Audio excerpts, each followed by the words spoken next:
Hey, welcome to the GNAPcast. My name is David. And my name is Seth, and we have a guest returning with us today. Hey. We have Abby back on the show. Hey guys! All right, Abby, so as our guest on the show, we're going to ask you a random question. So, Abby, if you had to dye your hair, which is quite the premise, what color would you dye it? Right off the bat. It has always If you been had to. kind of one of those like secret dreams to dye my hair blue. Blue? Like what shade of Really? blue? It's like that gradient blue. You know what I mean? Like going Ooh. from light to dark. I always thought that would look really Would cool. it be primarily dark or primarily light? Would it be like a deep blue? It would probably be sapphire blue? primarily darker tones. Interesting. I just I'm in love with that shade of blue. Because blue We both went completely different places. looks good on the sky. good to be back, guys. But yeah, for some reason, I have always had this weird thing where it's like, I feel like if I dyed my hair blue, I would feel like a fairy 24/7, which would be pretty sweet. Doesn't That seem like would a bad be thing. awesome. It'd be pretty nice. All right, so now you have the chance to ask either one of us or both any question you'd like. Okay, this time I'm actually going to ask you guys like one of those kind of stereotypical questions about having absolute pitch. Okay. Is like when you listen to the radio, do you ever notice mistakes that the singers make and like it drives you crazy because it happened in recording? Well, I will say very rarely do I listen to the radio, which is a problem. Should probably listen to that more. Maybe. Too mainstream, you know. Now, are you saying in like covers of songs or like in the song itself? No, see, that's what gets me. Like, if I'm listening to a live performance of a song Yes. or a cover, I will notice mistakes far more frequently. Absolutely. It doesn't ruin my enjoyment for the most part. I mean, most of the time it's fine. There are some times where it's like, okay, that note, you should have done better on that note. That's an important note. And you messed it up. There are sometimes I get bugged if someone does it live and it's in a different key.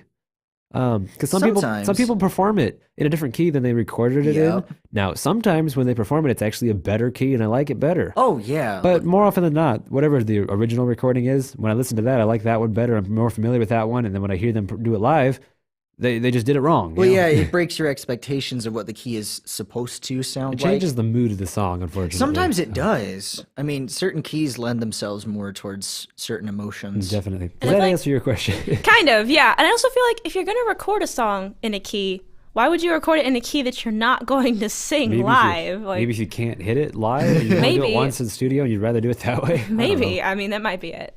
All right, so our topic for the day is... Controversial. It is the Star Wars prequels. However, Oh, we're no. not going to do what we expect. It's going to be things that we actually liked about the Star Wars prequels. So I'm going to start us off just as a groundbreaking, not groundbreaking, as a point. Yeah, break as a- that ground.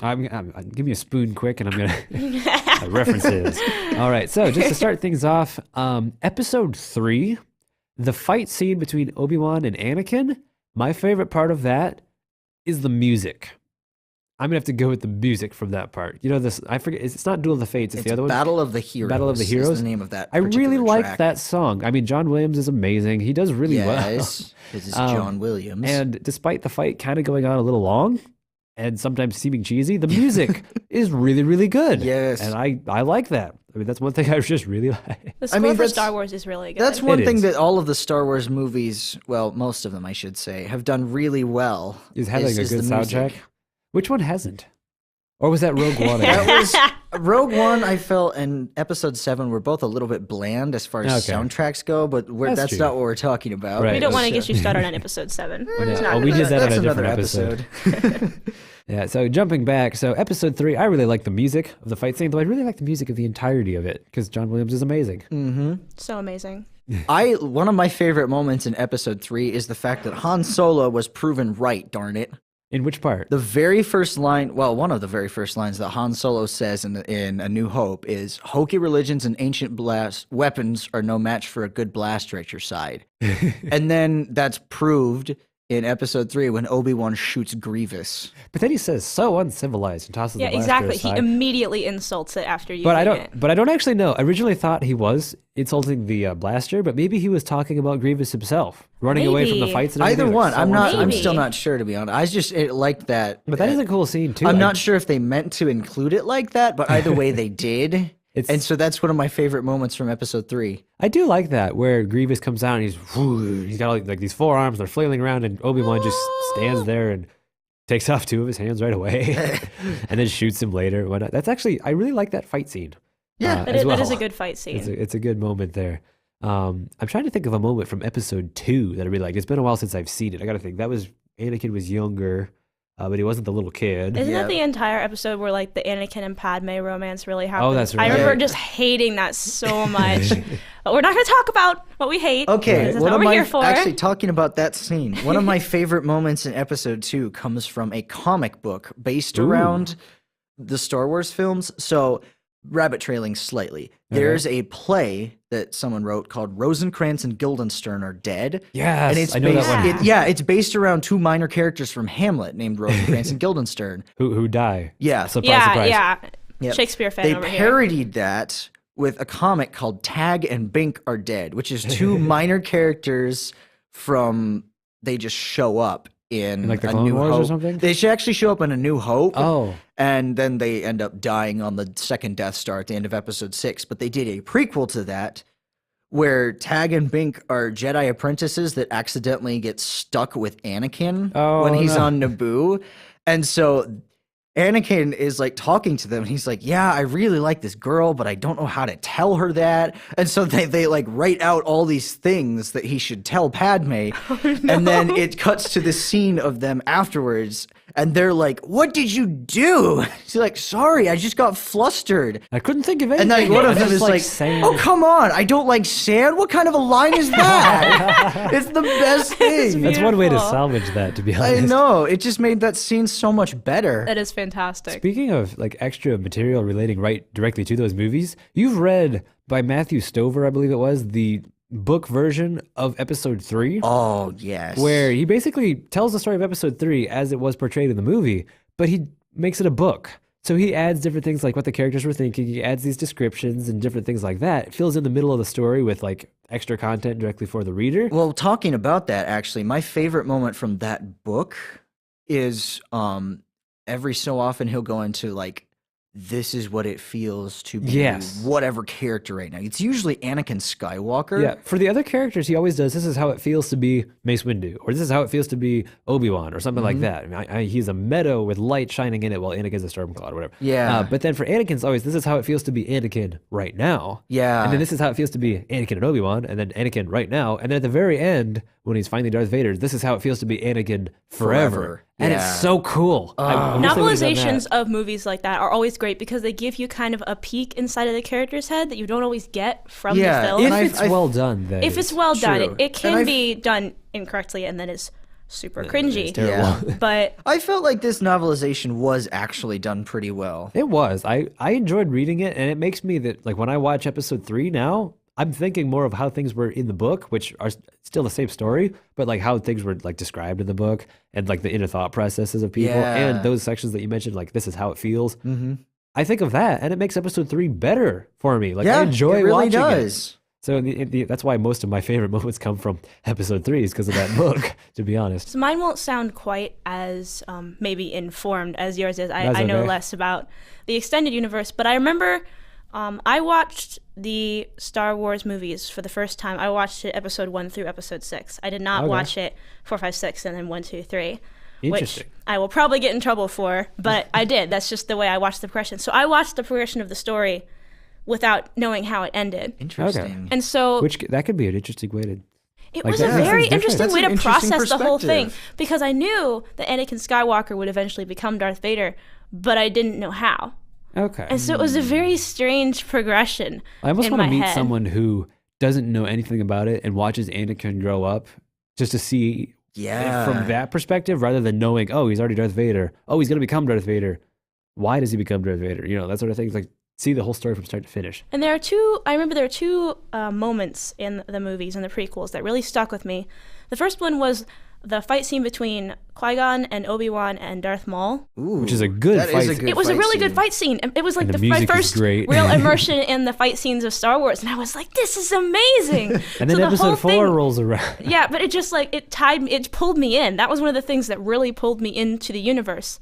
And then I remember, I think, was it in episode 3 where Anakin goes to kill the younglings? Yes. I just realized right as he goes over there and he turns his lightsaber on. And that moment That there, scene. it struck It's me. I was actually a like, good I was scene. like, he is taking that step and that's the one that you can't go back That's from. irreversible. The music. And I just remember, in that Oh, yeah. scene, and I just though. remember after that scene, I got this huge feeling. I was like, whoa, this guy is not the same person I saw in episode 1. So those are those things that they stuck with me because of the story, the parts of the story that really drew me in. And those are just big moments, not for the score or necessarily the acting, but because of what they did to me in the story itself. That's one thing that I do like about episode 3 is that basically the entire like last half, the second and third acts of episode 3, they up the ante and make things more and more dramatic, but like in a good way. Where Yeah. it feels like there's a ton of stuff going on. There's a ton of weight to everything, and then it just gets more tense and more tense and more tense, and finally there's like a battle here and a battle here and a battle here and a battle here, and then boom, all the younglings are dead, and then And then everything just goes crazy. And it's just- it feels lightsabers like are everything- flying everywhere. everything This is just, your like, father's lightsaber. He killed a bunch of explodes. younglings with them. but it feels like everything just like all of a sudden unravels at that point. All that when you finally tension hit that the was building climax. up is suddenly But it does it released in at actually the same a time. pretty cool way. Like I kind of like how that does. How Yeah. that does it. People give episode 3 a lot of hate because it turns Anakin into the very whiny character that he already was in episode 2. Yeah, he be was already honest. like that. I don't know why people get so mad about that. I mean, I would have loved to see episode 3 or episode 2 where he wasn't a whiny kid, where he was like a tragic hero, where he wasn't like misguided, where he was, or instead of being like a bratty kid, where he was doing everything with actually very, very good intentions rather than, oh, I want to save my wife. I think that's the You way know? he was supposed to be. It Right. just didn't quite come across. I feel like they definitely tried, but I feel like it could have been done better. yeah. I would argue that's what they're trying to do with Kylo Ren as well. I know you don't really like him, Seth, but I would argue they're trying to make him that tragic character, but I think they're falling into the whiny spectrum kind of like they did with Yeah. Anakin. Apparently, that's very easy to fall into. I guess so. Apparently. Well, it's just easy to do it with Star Wars characters for whatever reason. They can't display their angst correctly. Although That's a the thing. character that is not whiny at all is Obi-Wan. That's one of my favorite things about the prequels is the character of Obi-Wan. I was actually gonna touch and the on fact that Oh, he's yeah. the straight man to two different characters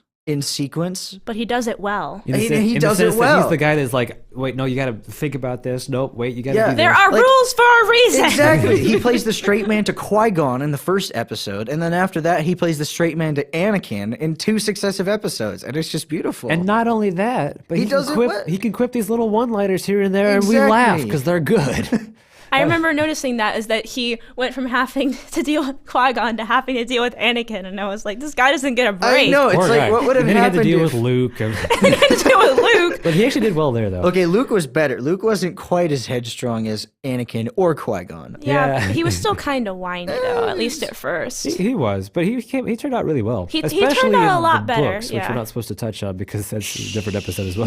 No. That is a completely If we different start going episode. into stuff like that, we'll never stop. That's going to be a really long episode because both David and myself know quite a bit about the extended universe. yeah, I can Yes. tell. I can tell. I've heard you both rant about them at times. So Now, getting back to the prequels, one of my favorite characters from the prequels, though, is actually Jango Fett. Really? I do like his armor of all things. Like I like that he has a jetpack, and I love like the bluish and how that like it kind of becomes greenish later for Boba Fett. Yeah. But I like Jango. Like his armor looks more complete than Boba Fett's. He looks like he has a more like a full set of armor. It looks like his armor is cooler, in my opinion, even though it's basically the same armor. It well, just- it's He is pretty also sweet. it's also what 33 years younger than the newer, first time yeah. we saw it. That's true. I like his whole arsenal of weapons. I like how he actually uses the rocket on his back. Yeah, And things like that. I like how he has more lines than he's no good to me, Dad. with Boba Fett. I think he had 5 lines and then Something died. like that. Or fake died, depending on if you actually treat the books as canon. yeah, his death in the movies, at least for Boba Fett, is kind of lame, isn't it? It's lame, but it's also, it wasn't actually a death according to the books, but the books aren't technically canon, so now I have no idea. Yeah, that's right. They said the books aren't canon anymore, did they? But, I mean, there's still the opportunity for them to turn Boba Fett into a movie and have him still survive.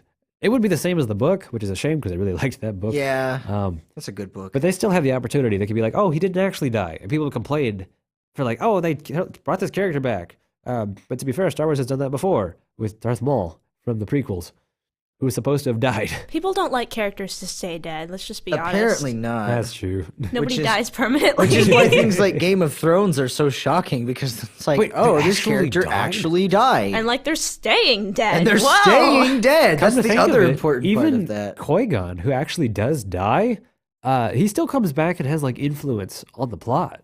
Like in episode 3, he A comes back. little bit. Like, I mean, he's dead, but not like fully dead. I mean, he's per still se. I mean, Force ghosts do help with that whole Yeah. death situation too. right. I'm still sort of here, but not really. Because Yeah. I'm dead. but I do kind of like how they brought Qui-Gon back. I just kind of, it feels kind of clunky because in episodes 4 through 6, there's no Qui-Gon, but there's an Obi-Wan and there's a Yoda who learned it from Qui-Gon, you know? And he just doesn't ever show up. Although, One thing that they do mention, at least at one point again, we're talking about the books, Right. but they mentioned that Force ghosts don't always stick around forever. that's true. Like Ben faded after a while, I believe, and Yoda, I don't actually remember when he faded. But this is entirely unrelated. I don't even know if it was in a book. I think it was in a something I found online that was like a journal by Darth Vader. In the sense, Darth Vader's diary. well, it wasn't Dear diary, No, it wasn't today a I killed diary. a bunch of younglings and it was really sad because No, then no, I no. got my arms burnt off. This was actually later in life when he was like with the Emperor, and the whole Dear point of it. diary. Dear diary. I can't do it. I don't have my voice from last. I time. know I can't hit that note, so I'll No, just. but in this diary, he was talking about how he would like lose his leg for something, or he'd lose his hand if whatever, so you have to get it replaced for like punishments or something from the Emperor. And one of the things, like he recently got a new left leg and it was acting up. One of the things is that he kept seeing visions from Qui-Gon in that whole story. Interesting. Like Qui-Gon kept showing up and like trying to convince him, and he would keep not listening. And I don't remember exactly how it worked, but I feel like part of that was canon. Well, was canon, you know, but like that became part of the canon story where Qui-Gon had been trying to visit Anakin, and it never worked out until Luke showed up. Interesting. That's interesting because Qui-Gon is the one that like really believed in him in the first place too. Yeah. Which is what would make that more powerful, I think. Yeah, definitely. Yeah, so that was one of my favorite things to think about as far as the prequels were concerned. It's like, what would have happened if Qui-Gon hadn't died on Naboo? Like, what would have happened if he had actually trained Anakin? Palpatine would have had a lot harder of a time. Like, I don't think we would have Yeah. had the original trilogy. Which is to say, that's why that couldn't have happened. He was Exactly. doomed by I canon. mean, yeah, he was doomed by canon. I think Except also not actually, but he was. I think also Qui-Gon probably would have understood Anakin's rebellion against some of the rules a bit better because Qui-Gon was also like that. Yeah. He was Whereas quite the Obi-Wan rebel. was a very by the book person. So they drove each So- other nuts. Yeah, and so I Yeah. feel like Qui-Gon might have actually, I mean, they both would have driven Obi-Wan nuts, but at the same time, he Poor might have Obi-Wan. provided some justification for Anakin's feelings instead of just always being told, okay, that's bad, just suppress it, don't deal with it, you can't think that way. Okay, side note. Can somebody in the audience out there just draw some fan art of Qui-Gon and Anakin giving Obi-Wan a hard time? I really, really want to Please. see that. It's probably out there As already. if Qui-Gon I mean, was come like on. older, but mentoring an older Yeah. Anakin, and Obi-Wan's just over there like, not again. All right, well, we're going to go ahead and wrap up this episode. So once again, Abby, we'll let you pick a random note for us, and then Seth and I will do our best to harmonize and sing the word goodbye. How about, I'm just like a little harder, how about like an F sharp? An F sharp. I believe we've had one of those We before. did that but last can- week. Oh no, do I have to choose something else now? No, you don't have to. We can try it again. We'll just do a different Because interval. there's only technically 12 keys. What if we go with, since my voice is kind of shot, I'll sing the low F sharp, and we'll have you sing the third, and then you slide up to the fifth. Yeah, that'll work. Ready? Goodbye. Bye. No. Beautiful.